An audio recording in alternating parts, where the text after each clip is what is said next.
क्या सच्ची हो सकती है वो मोहब्बत जो महफिल में मिले तो अनजान और तन्हा में मिले तो जान कहते हैं। नमस्कार दोस्तों, स्वागत है फिर से एक नई हिंदी कहानी में। आप सभी के लिए लाए हैं प्रेम पर आधारित कहानी, अनकही प्रेम कहानी। 20 साल का सूरज शहर के पास एक छोटे से गांव में रहता है। शहर ज़्यादा दूर नहीं है, खेती कुछ सालों से अच्छी नहीं हो रही है, इसलिए परिवार चलाने के लिए माँ और पिता दोनों नौकरी करनी पड़ती है।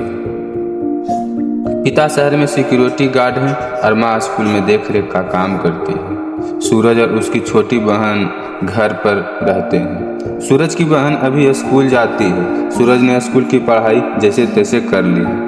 अब वो उस समय में है जहाँ उसके सामने कई सवाल हैं कि वो अपनी ज़िंदगी में क्या करे। सूरज के गांव में शहरों जैसा माहौल नहीं होता है।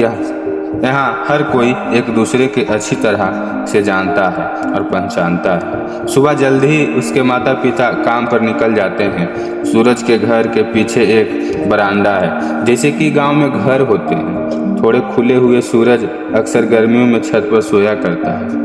सुबह जल्द ही उसके माता पिता काम पर निकल जाते हैं। सुबह जल्दी थोड़ा घर काम करने और बहन और माता पिता के जाने के बाद वो घर अकेला रहता है। तो अक्सर वो फिर छत से जब अपना बिस्तर लेने जाता है तो थोड़ी देर के लिए फिर लेट जाता है। ऐसे ही आज भी सूरज छत पर सोया है, लेकिन कुछ शोर की वजह से उसकी आंख खुल जाती है। उठकर वो नीचे देखता है और ऑटो वाले साथ कोई बहस कर रहा था। और यहाँ पहली बार था जब उसने देखा कि नेहा को हल्के नीले रंग की सलवार सूट पहने वो अपनी मम्मी के साथ सामने वाले शर्मा जी यहाँ आई है। वो शर्मा जी की भाजी है। उसकी मम्मी ऑटो वाले के पैसे को लेकर बहस कर रही है।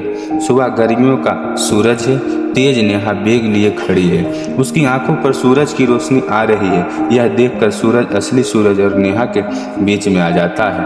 अचानक से नेहा पर रोशनी पड़ता है, बंद हो जाती है और इसलिए उसका ध्यान जाता है सूरज की ओर। यह पहली बार था जब सूरज और नेहा ने एक दूसरे को देखा। अब उन समझो या कुछ, लेकिन दोनों की पहली नज़र में एक दूसरे से प्यार हो गया। फिर जैसे सूरज के जीवन में एक नई किरण फूटी हो। नेहा के मामा जी ने घर के निचले खिड़की रोड की ओर खुलती है। सूरज ने नज़र अब सामने वाले घर पर ही लगे रही। कभी खिड़की, कभी दरवाज़ा, कभी पानी के बहाने या कभी सफाई के बहाने वो घर दरवाजे पर ही रहता। कुछ समय तक नज़रें मिलना और चुराने के खेल चलता रहा, लेकिन बात कुछ आगे नहीं हो रही थी। एक दिन सूरज अपने घर की छत पर खड़ा होकर पतंग उड़ा रहा था। पतंग उड़ाते उड़ाते उसका ध्यान एकदम से गया सामने वाले किचन की खिड़की पर, और उसने देखा कि नेहा खिड़की से पतंग उड़ाते हैं उसे देख रहा है। सूरज अब हिम्मत करके नेहा की तरफ मुस्कुरा देता है। जवाब में वहाँ से एक प्यारी सी स्माइल आती है। सूरज की खुशी का कोई ठिकाना नहीं रहा। नेहा एक दिन सूरज की छोटी बहन से बात कर रही होती है। हिम्मत करके सूरज भी उससे बात कर ही लेता है। सूरज और नेहा में बातों का सिलसिला धीरे धीरे ही शुरू हो जाता है। सूरज को पता चलता है कि नेहा पतंग उड़ाना सीखना चाहती है। सूरज उसे सिखाने का बोलता है, लेकिन वो मना करती है। क्यों? उसकी मम्मी उसे किसी भी लड़के से बात करने में भी नहीं देती। पतंग उड़ाना तो बहुत दूर की बात है। सूरज उसे बोलता है कि वो उसके घर के पीछे बरामदे में उसे सिखा देगा। साथ ही वहाँ सूरज की बहन भी होंगी। नेहा थोड़ा मनाने पर मान जाती है। आखिर वो भी सूरज के साथ समय बिताना चाहती है। नेहा की मम्मी जब उसकी मम्मी के साथ किसी रिश्तेदार से मिलने जाती है तब नेहा सूरज के बरामदे में जाती है, लेकिन उन्हें नहीं पता था कि अनजाने में वो बड़ी मुसीबत में फंसने वाले हैं। सूरज के घर में पीछे सीढ़ियाँ चढ़ते समय नेहा के पैर में मोच आ जाती है और चल भी नहीं पाती है।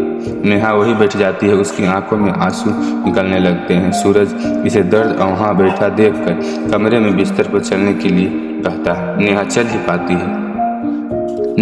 नहीं पाती है। सूरज उसके हाथ पकड़कर उसे सहारा देता है। सूरज हाथ पकड़ते नेहा को लेकर आता है। उसी समय नेहा की मम्मी वहाँ आ जाती है और सूरज और नेहा को ऐसे एक साथ देख लेती है। उसको ऐसे देखते वो गुस्से से आग बबूल हो गई।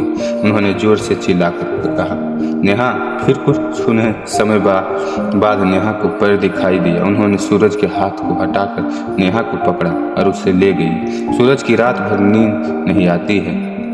वो सुबह इंतजार करना यह सोच रहा है कि नेहा के पैर कैसा होगा, साथ ही कहीं उसकी मम्मी ने नेहा को कुछ कहा या मारा तो नहीं। सुबह होती ही और सूरज देखता ही कि नेहा और उसकी मम्मी ऑटो में बैठकर जा रहे हैं। पैर से अभी भी थोड़ा लड़खड़ा रही थी। सूरज और नेहा की आंखों में कुछ बातें होती है और नेहा वहां चली जाती है। सूरज को यकीन था कि नेहा को फिर देखेगा। उसको नेहा की ही इंतजार रहता है। उसका दिल कहता है कि नेहा फिर आएगी। इंतजार में जब करीब 1 साल बीत जाता है, अब सूरज की उम्मीदें थोड़ी धूमिल होने लगती है। लेकिन एक दिन वो हुआ जिसका सूरज का इंतजार था। सामने वाली किचन की खिड़की में उसे फिर नेहा दिखाई देती है। उसे खुशी होती है। नेहा अभी उसकी ओर नहीं देख रही है, वो किचन में अपना काम कर रही है। नेहा की मम्मी बाहर आती है और कोई उन्हें बधाई दे रहा था कि नेहा की शादी हो चुकी थी। किचन में कि नेहा का पति भी सूरज की दिखाई देता है। दिखने में नेहा भी खुश लग रही थी। सूरज एक पल के लिए बुरा लगा, लेकिन फिर वो मुस्कुरा या उसे नेहा की खुशी में अपनी खुशी दिखी।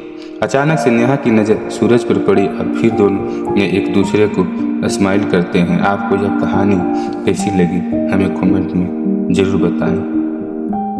इसी तरह की अच्छी कहानी आप यहाँ पढ़ सकते हैं। यहाँ उपस्थित शिक्षाबद्ध कहानियाँ आपको मनोरंजन करने के साथ दिशा भी देगी। तो बने रहिए हमारे साथ और हमारे प्रयास को सफल बनाएं।